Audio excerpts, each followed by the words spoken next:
Good evening everyone, स्वागत है आप सभी का अपने यूट्यूब चैनल मेडिको डिटेक्टिव पर। मैं हूं आपकी प्रतिमा मैम। मैं आपके लिए आज लेकर के आई हूं एएनएम फर्स्ट ईयर 2023-24 के सेशन के लिए होने वाले प्रैक्टिकल के लिए मोस्ट वीवीआई टॉपिक सीपीआर से बहुत सारे क्वेश्चन पूछे जाते हैं आपके प्रैक्टिकल में, तो उससे 20 एमसीक्यू लाया गया है। हो सकता है इस 20 एमसीक्यू से आपसे इसमें से क्वेश्चन पूछा जाए, ठीक है। तो आप लोग वीडियो को अंत तक जरूर देखिएगा ताकि सारे क्वेश्चन को आप अटेम्प्ट कर पाओ, एक भी क्वेश्चन आपसे ना छूटे, ठीक है। तो चलिए यहाँ पे बिना टाइम को वेस्ट किए हुए स्टार्ट करते, क्योंकि टाइम जो है बहुत कम है। 20 तारीख से एएनएम का प्रैक्टिकल होने वाला है। अब आपके कॉलेज का डेट कब पड़ता है वो आपको प्रिंसिपल से पता करना पड़ेगा। वैसे 20 तारीख से स्टार्ट हो रहा है, ठीक है। तो चलिए हम लोग देखते हैं पहला क्वेश्चन यहाँ पे दिया गया है कि चिकित्सा के क्षेत्र में सीपीआर का पूरा नाम क्या है। ऑप्शन ए में दिया गया है कार्डियोपल्मोनरी रिससिटेशन, बी में है चेस्ट प्रेशर रिससिटेशन, सी में है कार्डियक पल्स रिकवरी, डी में है केयर पल्मोनरी रेस्क्यू।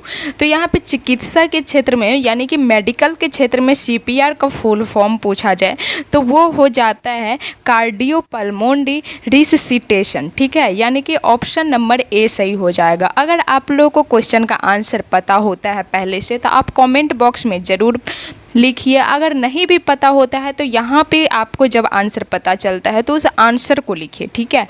ऑप्शन के बजाय आप आंसर को लिखिए ताकि आपको आंसर जो है माइंड में बैठ जाए और वहाँ पे आप एकदम कॉन्फिडेंस के साथ आंसर बता पाओ, ठीक है। चलिए नेक्स्ट क्वेश्चन पे चलते हैं कि एएचए के अनुसार सीपीआर का सही सीक्वेंस क्या होता है। सबसे पहले तो यहाँ पे देखेंगे एएचए का फुल फॉर्म क्या होता है। तो यहाँ पर एएचए का फुल फॉर्म होता है अमेरिकन हार्ट एसोसिएशन। एएचए का फुल फॉर्म क्या होता है?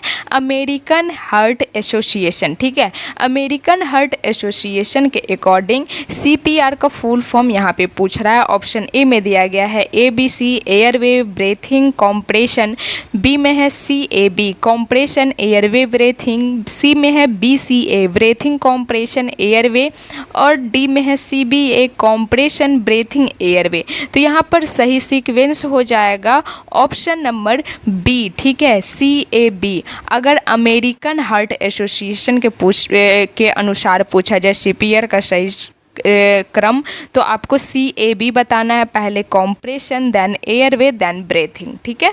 तो ऑप्शन नंबर बी यहाँ पे सही हो जाएगा। नेक्स्ट क्वेश्चन है कि एक वयस्क मरीज को सीपीआर देते समय छाती को कितना कॉम्प्रेस करना चाहिए। ऑप्शन ए में है 1 से 1.5 इंच, बी में है 3 से 4 इंच, सी में है मिनिमम 2 इंच, डी में है 0.5 इंच। तो एक एडल्ट मरीज को सीपीआर देते समय छाती को कम से कम मिनिमम 2 इंच कॉम्प्रेस करना चाहिए। कितना कॉम्प्रेस करना चाहिए? तो मिनिमम 2 इंच कॉम्प्रेस करना ही चाहिए, लगभग 5 सेंटीमीटर, ठीक है। चलिए नेक्स्ट क्वेश्चन पे चलते हैं। नेक्स्ट क्वेश्चन है कि सीपीआर के दौरान 1 मिनट में कम से कम कितनी बार छाती को दबाना चाहिए। ऑप्शन ए में है 60 से 80 बार, बी में है 80 से 100 बार, सी में है 140 से 160 बार, डी में है 100 से 120 बार। तो सीपीआर के दौरान 1 मिनट में कम से कम जो है 100 से 120 बार छाती को कॉम्प्रेस करना चाहिए। ऑप्शन नंबर यहाँ पे डी सही हो जाएगा, ठीक है।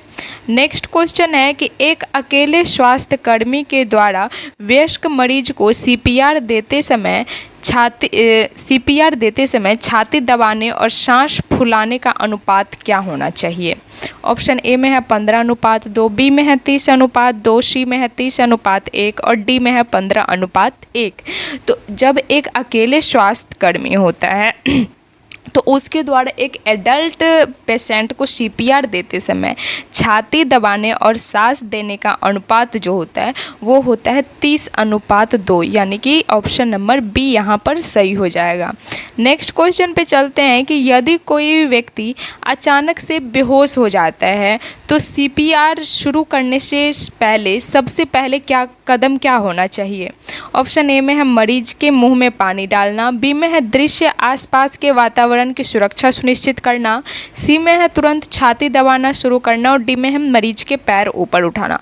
तो जब कोई भी व्यक्ति अचानक से बेहोश हो जाता है तो सीपीआर शुरू करने से पहले सबसे पहला कदम होना चाहिए दृश्य, यानी कि आसपास के वातावरण की सुरक्षा सुनिश्चित करना। सबसे पहले मरीज को सुरक्षा सुनिश्चित करेंगे, देन उसको सीपीआर देंगे। ठीक है, चलिए नेक्स्ट क्वेश्चन है कि वयस्कों में सीपीआर शुरू करने से पहले पल्स जांचने के लिए किस धमनी यानी कि किस आर्टरी का यूज किया जाता है। ऑप्शन ए में है कैरोटिड धमनी, बी में है रेडियल धमनी, सी में है ब्रोंकियल धमनी, डी में है फेमोरल धमनी। तो एक एडल्ट में सीपीआर शुरू करने से पहले पल्स जांचने के लिए जो है कैरोटिड आर्टरी का यूज किया जाता है। कौन से आर्टरी का? तो कैरोटिड आर्टरी का यूज किया जाता है। ऑप्शन नंबर यहाँ पे ए सही हो जाएगा। नेक्स्ट क्वेश्चन है एक नवजात शिशु में पल्स जांचने के लिए किस जगह का चयन किया जाता है। ऑप्शन ए में है गर्दन, बी में है कलाई, सी में है बांह के अंदरूनी हिस्से, डी में है पैर। तो एक नवजात शिशु में पल्स जांचने के लिए बांह के अंदरूनी हिस्से का चयन किया जाता है। कौन से हिस्से का? बांह के अंदरूनी हिस्से का चयन किया जाता है। ठीक है, नेक्स्ट क्वेश्चन है कि सीपीआर के दौरान मरीज के वायु मार्ग को खोलने के लिए किस पोजीशन या तरीके का उपयोग किया जाता है। ऑप्शन ए में है हेड टिल्ट चिन लिफ्ट, बी में है प्रोन पोजीशन, सी में है लैटरल पोजीशन, डी में है नेक पोजीशन। तो सीपीआर के दौरान जो है मरीज के एयरवे को खोलने के लिए हेड टिल्ट चिन लेफ्ट पोजीशन का उपयोग किया जाता है। कौन सा पोजीशन? हेड टिल्ड चिन लिफ्ट। ठीक है, ये आप लोग याद रखिएगा। आप लोग को अगर याद नहीं रहता है तो आप लोग वीडियो को दोबारा देखिए, रिपीट करके देखिए, 2 बार देखिए, 3 बार देखिए, 4 बार देखिए। याद क्यों नहीं होगा क्वेश्चन? बिल्कुल याद होगा। जब आप एक चीज़ को बार बार पढ़ते हैं ना, दोहराते हैं ना, तो आपके वो चीज़ें आपके माइंड में बैठ जाती है, फिर आप नहीं भूल पाते हो। आप भूलते कब हो? जब आप उस चीज़ को रिवीजन नहीं करते हो। तो आपका अगर आप चाहते हो कि आपका प्रैक्टिकल बहुत अच्छा जाए, आपको बहुत अच्छा मार्क्स मिले, तो आप एएनएम प्रैक्टिकल भाइबा वाले प्लेलिस्ट में जाइए, मेडिको डिटेक्टिव चैनल के प्लेलिस्ट में जाइए। ANM first year practical viva होगा, उसमें जितने भी वीडियो डाले गए हैं सारे वीडियो को पढ़िए, सारे वीडियो को 2-2 बार 3-3 बार पढ़ लीजिए और देखिए वहाँ पे आपका प्रैक्टिकल अच्छा जाता है कि नहीं। बहुत अच्छा जाएगा, बशर्ते आप बार बार रिवीजन किए रहेंगे। तो इस बार तो ये भी है कि रिटेन भी लिखवाया जाएगा प्रैक्टिकल में। आपको कुछ टॉपिक्स दिए जाएंगे, आपको बोला जाएगा कि लिख करके इसको सबमिट करिए। देन भाइभा मौखिक रूप से तो पूछे ही जाएंगे क्वेश्चन, जो एमसीक्यू करवाए जा रहे सारे टॉपिक्स पे, प्रोसीजर पे, टॉपिक्स पे, उससे तो एमसीक्यू पूछे ही जाएंगे। अब कौन सा क्वेश्चन पूछता है वो तो एग्जामिनर पे डिपेंड करता है, बाकी पढ़ना तो आपको सब पड़ेगा। यहाँ पे एक्चुअली पूरा इम्पोर्टेंट क्वेश्चन ही बताया जा रहा है आपको। ठीक है, तो आप लोग इतना रिवीजन कर लीजिए ना कि वहाँ पे आप एकदम कॉन्फिडेंस के साथ बताइए। जैसे आप में कॉन्फिडेंस होगा आपको मार्क्स मिलेंगे ही। ठीक है, चलिए चलते हैं क्वेश्चन पे। तो क्वेश्चन है कि एक शिशु को अकेले सीपीआर देते समय छाती दबाने के लिए किसका उपयोग करना चाहिए। ऑप्शन ए में है दोनों हाथों के हथेलियों का, बी में है केवल एक हाथ की हथेली का, सी में है 2 उंगलियों का, डी में है मुट्ठी का। तो एक शिशु यानी कि जो बच्चा 1 साल का है, 1 साल से नीचे का भी है, ठीक है, तो एक बच्चे को, शिशु को अकेले सीपीआर देते समय छाती दबाने के लिए जो है 2 फिंगर्स का यूज करना चाहिए। कितने फिंगर्स का? 2 फिंगर्स का यूज करना चाहिए। नेक्स्ट क्वेश्चन है कि यदि 2 स्वास्थ्यकर्मी मिलकर किसी बच्चे या शिशु को सीपीआर दे रहे हैं तो कंप्रेशन और ब्रीदिंग का अनुपात क्या होगा। ऑप्शन ए में है 15:2, बी में है 30:2, सी में है 15:1, डी में है 15:1, सी में है 5:1। तो जब 2 स्वास्थ्यकर्मी मिलकर के बच्चे या शिशु को सीपीआर दे रहे हैं तो उस टाइम कंप्रेशन और ब्रीदिंग का जो अनुपात होगा ना वो होगा 15:2। कितना होगा? 15:2। नेक्स्ट क्वेश्चन है कि सीपीआर के दौरान एईडी मशीन का उपयोग किया जाता है। तो यहाँ पे एईडी का पूरा नाम क्या होता है? आप लोगों को पता है तो पूरा लिखिए, आंसर का ऑप्शन ही मत लिखिए, पूरा लिखिए कमेंट में, ठीक है। ऑप्शन ए में है एडवांस्ड इलेक्ट्रॉनिक डेफिब्रिलेटर, बी में है ऑटोमेटेड एक्सटर्नल डेफिब्रिलेटर, सी में है ऑटोमेटिक इमरजेंसी डिवाइस, सी में है एयरवे इमरजेंसी डेफिब्रिलेटर।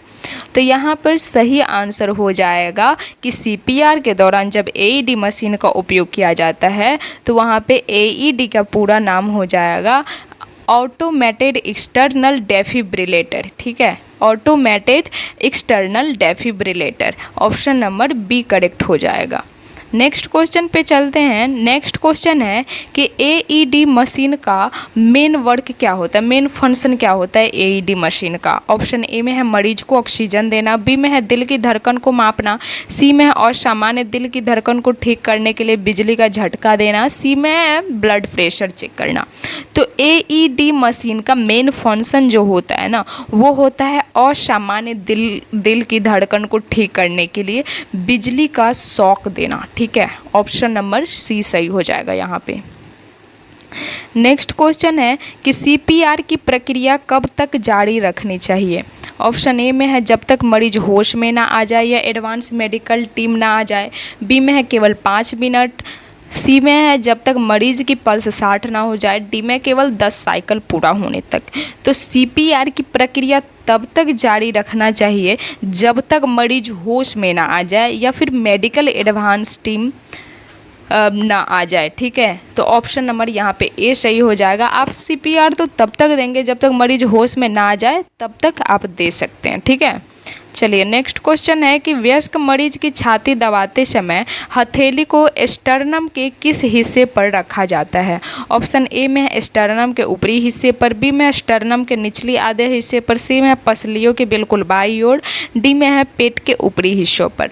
तो वयस्क मरीज की छाती दबाते समय हथेली को स्टर्नम के निचले आधे हिस्से पर रखना चाहिए, लोअर हाफ ऑफ स्टर्नम, यानी कि ऑप्शन नंबर यहाँ पे बी करेक्ट हो जाएगा, ठीक है।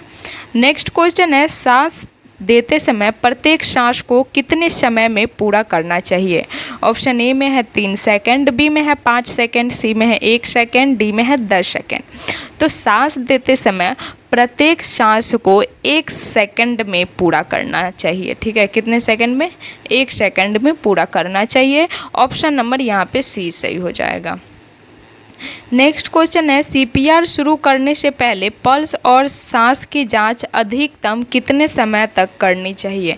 ऑप्शन ए में है कम से कम 20 सेकंड, बी में है 5 से 10 सेकंड से अधिक नहीं, सी में है 1 मिनट तक, डी में है जांच करने की आवश्यकता नहीं। तो सीपीआर शुरू करने से पहले पल्स और सांस की जाँच अधिकतम जो है 5 से 10 सेकेंड से अधिक नहीं करनी चाहिए, ठीक है। 5 से 10 सेकेंड से अधिक नहीं करनी चाहिए। नेक्स्ट क्वेश्चन है यदि मरीज सांस ले रहा है और उसकी पल्स भी चल रही है लेकिन वह बेहोश है तो उसे किस पोजीशन में लिटाना चाहिए। ऑप्शन ए में है सुपाइन पोजीशन, बी में है रिकवरी पोजीशन, सी में है फाउलर्स पोजीशन, डी में है ट्रेंडेलेनबर्ग पोजीशन। तो जब मरीज सांस भी ले रहा है, उसकी पल्स भी चल रही है, फिर भी वो बेहोश पड़ा हुआ है, तो उसको जो है उस टाइम रिकवरी पोजीशन यानी कि लैटरल पोजीशन में लिटाना चाहिए, ठीक है। नेक्स्ट क्वेश्चन है एक 5 वर्ष के बच्चे को सीपीआर देते समय छाती को कितना दबाना चाहिए। ऑप्शन ए में है लगभग 2 इंच, बी में है 3 इंच, सी में है 1 इंच, डी में 0.5 इंच। तो यहाँ पे एक 5 वर्ष के बच्चे को सीपीआर देते समय लगभग 2 इंच दबाना चाहिए छाती को। कितना दबाना चाहिए? 2 इंच यानी कि 5 सेंटीमीटर। नेक्स्ट और लास्ट क्वेश्चन है आज के वीडियो का कि सीपीआर का मुख्य उद्देश्य क्या होता है। ऑप्शन ए में है मरीज को तुरंत ठीक करके घर भेजना, बी में है मस्तिष्क और अन्य महत्वपूर्ण अंगों तक ऑक्सीजन युक्त रक्त का प्रवाह बनाए रखना, सी में है मरीज का ब्लड शुगर लेवल सामान्य करना और डी में है मरीज के दर्द को कम करना। तो यहाँ पे सही आंसर क्या हो जाएगा? तो आपको मैं बता रही हूँ इसका सही आंसर क्या हो जाएगा। इससे पहले इसके बाद आप लोग बताइएगा कि आपका 20 जो क्वेश्चन सीपीआर का हुआ अभी एमसीक्यू, उसमें कितना क्वेश्चंस आपका सही हुआ, और ईमानदारी से आप लोग बताइएगा अगर वीडियो को देख रहे हैं तो ताकि आपका ये बताएंगे कि कितना सही हुआ, इससे ये पता चलेगा कि आपका प्रिपरेशन कितने अच्छे से चल रहा है।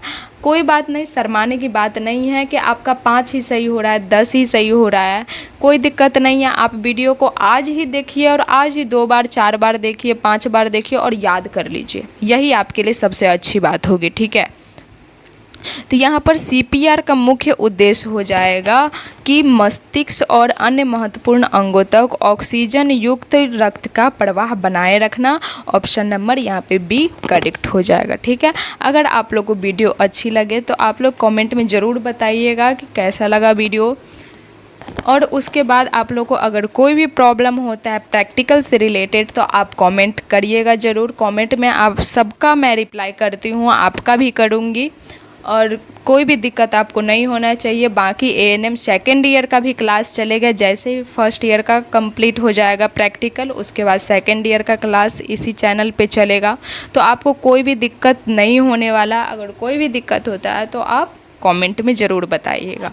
तो थैंक यू एवरीवन, और अब कल के वीडियो में देखेंगे नेक्स्ट टॉपिक, ठीक है।